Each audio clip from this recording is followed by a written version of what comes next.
The special sessions have begun, but nothing special has happened yet. We'll talk about it next on Capitol View.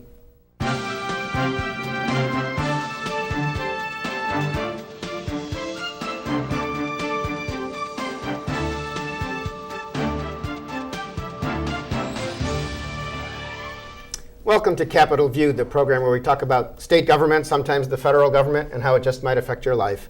I'm Bernie Schoenburg from the State Journal-Register.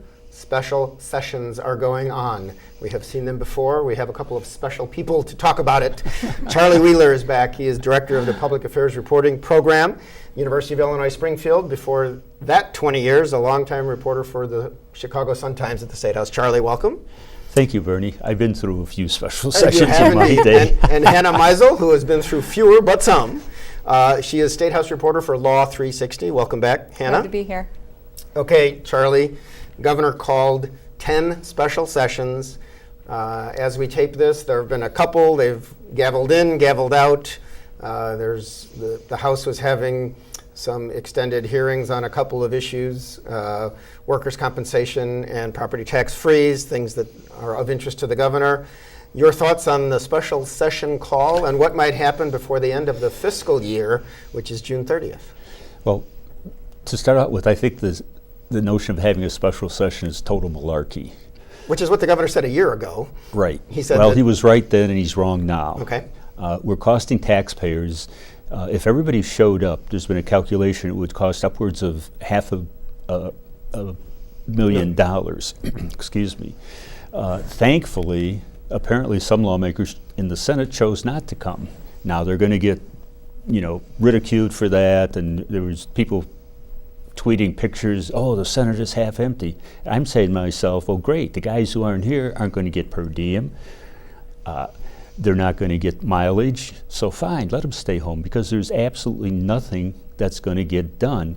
What needs to happen is for the governor to call together the four legislative leaders, Speaker Madigan, Senate President John Cullerton, Christine Radogno, the Republican Senate leader, and Jim Durkin, the House Republican leader, and sit down and say, okay, here's what I want, what do you want, where can we reach some compromise in the middle?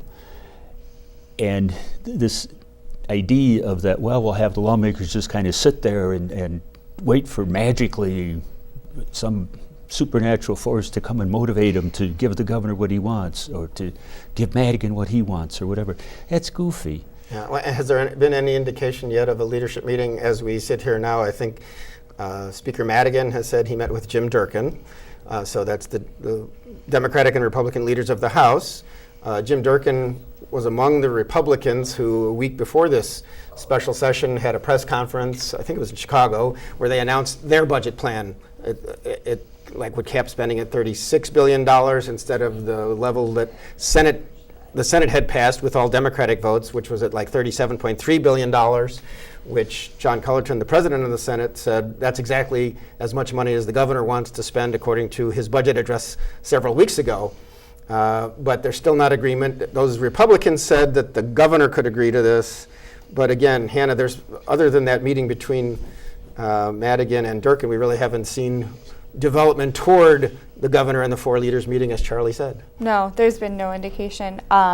Speaker Madigan was approached by reporters. We filmed today, Thursday, so today and yesterday, Wednesday. And both times, he says he's willing to work with the governor, and the governor on many occasions has said he's willing to work with the speaker, but they've met very, very few times this spring. Yeah, actually, all five leaders, including the governor, haven't met, I think, since December, isn't it? Yeah, they've not met yet in this calendar year. Yeah. It's amazing. Which is a long way gone. Right. But the mood in the Capitol is no one wants to be there. No one wants to be dressed in a wool suit on a 90-something degree day in June. No one wants to sit and know that they are costing taxpayers money, and know that whatever they do, nothing's going to happen until those five people agree on something. So to call it a sham, yeah, that's accurate. Well, we'll see what happens. Okay. Well, and I will point out, Hannah, you mentioned the wool suits. Thanks to City Water, Light, and Power, our municipally owned utility, there's air conditioning. CWLP has not yet cut the state off because it owes Lord knows how many months worth of I think utility it's only about bills. $5 million now because the state finally paid when they were up to, I don't know, it was more than $12 million that the state owed the city of Springfield Yeah, if I for its w- utility. I know if Some I were payments have been made. if I were a couple months behind, you know. Well, it's a delicate balance because I know Mayor Langfelder doesn't want to cut off the state and stop all progress, just but we'll see saying. what happens. Okay, there was a bit of a spectacle the night before the special session began on Wednesday when the governor used the old state capitol and the 6 p.m. hour, which on commercial stations is news time, to have it was actually 6:03, so everybody could lead right up to it, and he could be part of newscasts, which worked on many stations. He gave about a 3-minute speech saying, "I'm for unity, I want to work together." Now, on some of those very stations, the anti-Mike Madigan ads that Mike Madigan, wants to just raise your taxes by billions, and Governor Rauner has a better way. Some of those stations ran those ads that same half hour. Charlie, have you seen anything? I mean, it was, I guess, a good way for the governor to get his message out to a great number of people to say, I'm here to work together with people. Oh yeah, for showmanship and for being a campaigner and being a pitchman. He's got Ron Popeil beat all to daylights. If he were just a tiny Now, fraction. some people may not remember the pocket fisherman, but this guy was on I TV know, all I'm the old time enough that I do. His late selling all night kinds of TV. goodies on yeah, TV. Yeah. And wait, there's more. That's right. But if the governor were only a tiny fraction as good at being actually a governor and leading a state as he is at being a pitchman, we wouldn't be in this problem. So yeah, it was clever. He started at 6:03. He had the setting. There's a picture of George Washington in the background, and this is where Lincoln made his House Divided speech. Right. This is where the 6th Illinois Constitutional Convention met for darn near a year to work out the Constitution that we now have. So there's a lot of history there. Right, and Hannah, any reaction to that? Oh yeah, Democrats immediately pointed out the what they call hypocrisy of, the governor, the Illinois GOP, who was funded by the governor almost solely, running these ads at the very same time. Republicans' response when reporters asked them Wednesday morning, the start of special session, was, we can walk and chew gum at the same time. That's what Jim Durkin said, yeah. As if you should expect campaigning all the time. But Charlie, over a few years that you've been watching this, it's very odd to run full-blown television ads when the next election is more than a year away, at least the next general election, and you're about the time you're supposed to negotiate a budget. Yeah, and it strikes me just in human terms, supposing I want to work something out with Bernie and we have to reach some kind of an agreement, and I say, Bernie, I want to work on this agreement. Then I say to Hannah, boy, Bernie is a really rotten guy. Mm-hmm.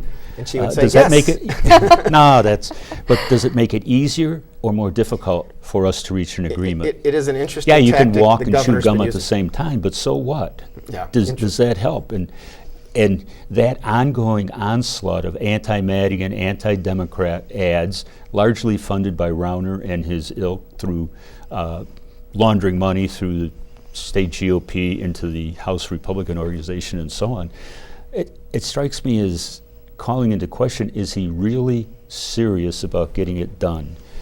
Or on the other hand, is he just so dense that he doesn't realize you can catch more flies with honey than you can with vinegar? Well, he did give a unity speech, but I understand your point.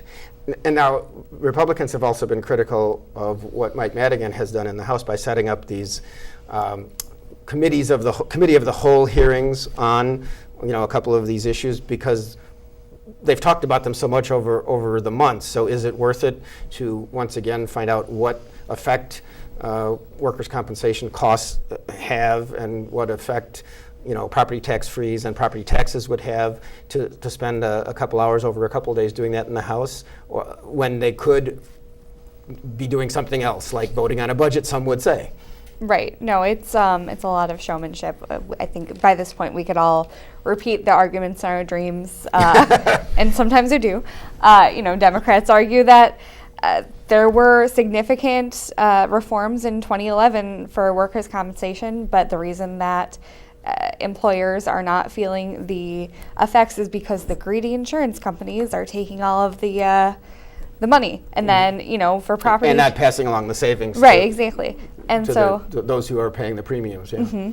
In property tax freeze, we all know both the argument, the Republican argument, is that it's relief for taxpayers who, Illinois has the second highest tied with New Jersey property taxes in the nation.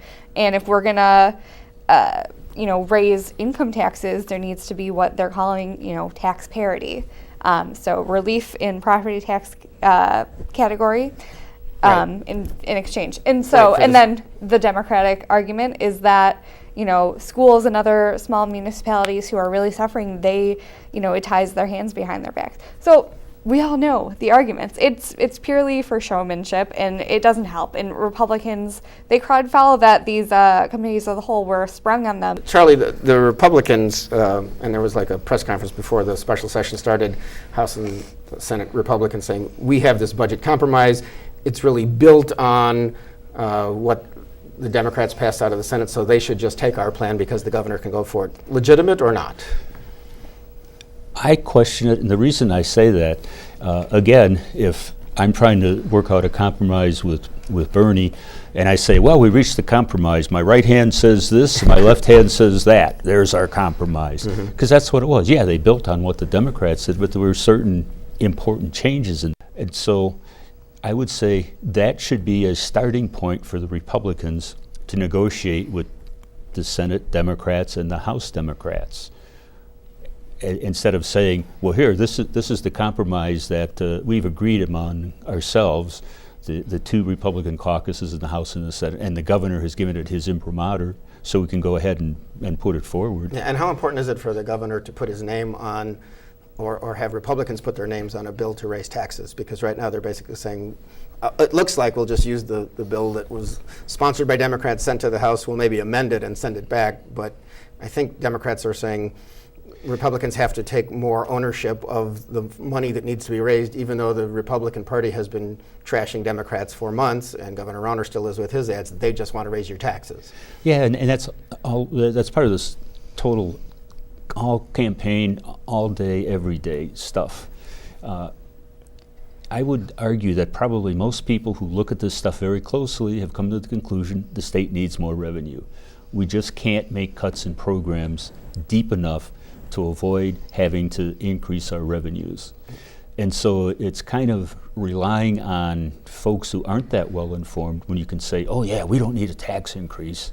The Illinois Policy Institute says that, and well, they're even attacking the governor for wanting they to lay raise out taxes and under they the plan. lay out how they can do that. But the details of the proposal, I don't think would be very popular with most people in Illinois. It's easy to say, oh yeah, cut out waste and mismanagement. As I said before, in this venue and others, well, maybe waste is anything from which I personally don't benefit. So I don't go to the state fair. That's waste. That kind of attitude. You're going to need to raise revenues, and all this dodging and shuffling is the governor's trying to have his cake and eat it too. He wants to say the Democrats are the ones who wanted to raise taxes, and they dragged me kicking and screaming to make me do it. And it probably won't work. The reason I said is when the income tax was instituted, Governor Ogilvie signed the bill, but it passed with support from Chicago Democrats and some downstaters, and it passed because Governor Ogilvie and Chicago Mayor Richard J. Daley came to an agreement. So it was as much Daley's legislation as it was Ogilvie's.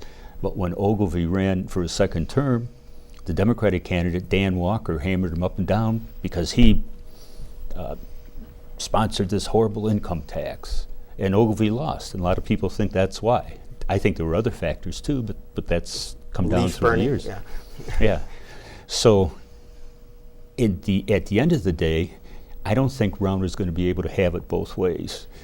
Mike Madigan raised your taxes, and I was just a poor innocent bystander. Yeah, well, that kind of act. Even though the governor had said, even when he was running in 2014, that some revenue increases will be necessary. So over then time. why does he send out these mailers? Why does he put these these hangers on people's doorknobs? Why does he send out a fundraising appeal saying that he's going to stop the Democrats from raising taxes? Right, and you deserve a balanced budget with no tax increase. I had a copy of that at one of these shows, which is, even he says, well, that's what they want. That's what people do deserve. We're not going to be able to do it if the Democrats drag me, like you said. Hannah, Susana Mendoza is the state comptroller, and she has been issuing some warnings, and there is keeping a close eye on some court cases, including one about Medicaid that a judge may be saying any day that the state has to pay more of Medicaid payments early. And Susana Mendoza, the Democratic comptroller, who is not shy about taking on the governor in some of these things, but she has said at some point, we're not even going to be able to pay everything under court order. Right. So how much does that add to the sense of urgency, or is there one? It adds, well, it depends on who you ask about, where the sense of urgency is really falling, but there is a huge crisis at the comptroller's office. I think in the last month she had told our colleague Brian Mackey that often they have about $18 million on hand in a given day, but court orders are only the things that courts have ordered the state to pay in the budget impasse. That's not even everything that the state owes. We have a $15 billion backlog to show for that. But if you don't have enough to pay for the court orders, you save up to make a payment, you save up for a couple weeks to make another payment, then you are in violation of federal law or in state law. A lot of these court orders are from federal courts in the Northern District. Right. And being in violation of federal law, that's not something that you would want to do. And then another thing that's coming, schools just got out, in the last month or so, but before we all know it, school will be back in. And this week there's been a barrage of stories from all over the state of schools really looking at their spreadsheets and saying, I don't know if we're going to be able to last, another 2 semesters, another school year, with the state paying us, very, very late or in smaller payments than they would like.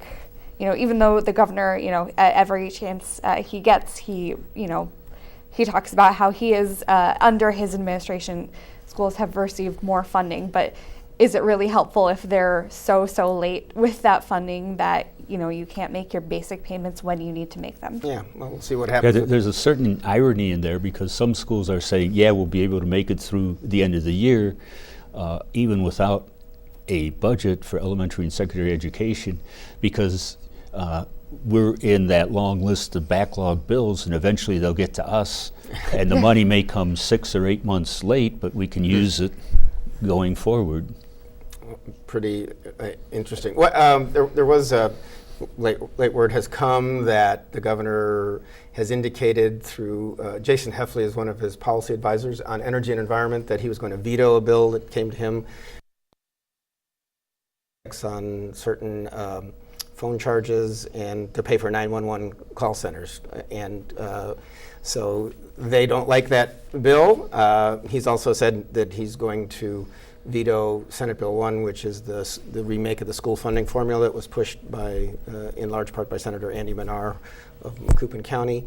But the 911 bill would put more pressure on places like Chicago that's counting on that money for things. So basically they're saying we want a clean bill, so pass something else by the end of June here, so that just adds more fiscal pressure in other places. Yeah, and that 911 bill was a compromise. I don't remember the exact vote, but it passed pretty overwhelmingly in both chambers. And part of it is the funding is needed so that people, particularly downstate and rural areas, when they pick up the phone and dial 911, they don't get to leave your name and address and a message after the tone. Rauner's problem is that it provides money for Chicago that he doesn't want it to have. Additional money that for a tax that Rahm Emanuel has, through the city council, has imposed, that's going to use some of this money to help pay Chicago's pension costs. And it's like anything that's helpful to Chicago, Rauner's going to be against. Well, Governor Rauner has consistently seemed to say over time, why isn't Rahm Emanuel helping me urge Mike Madigan to get his people to do what I want, to get the business-friendly changes that I want? And that just, it hasn't worked in 2 years, but he still seems to be on that kick. Yeah, and maybe that's, he's showing his pedigree when he came from private industry, and maybe he could do that. Maybe he could tell somebody, you do this and make so-and-so agree with me. It doesn't work like that, and particularly in the relationship of the Chicago mayor to the legislators. Now, back when I started as a reporter, eons ago, when we still used typewriters, if anybody remembers what they were, Mayor Daley could say, as he did to Dick Ogilvy, we will put Chicago Democratic votes on the income tax. And the votes would do that because the mayor controlled a lot of those jobs that those legislators had when they weren't down in Springfield. That doesn't exist anymore. Emanuel doesn't have that kind of clout.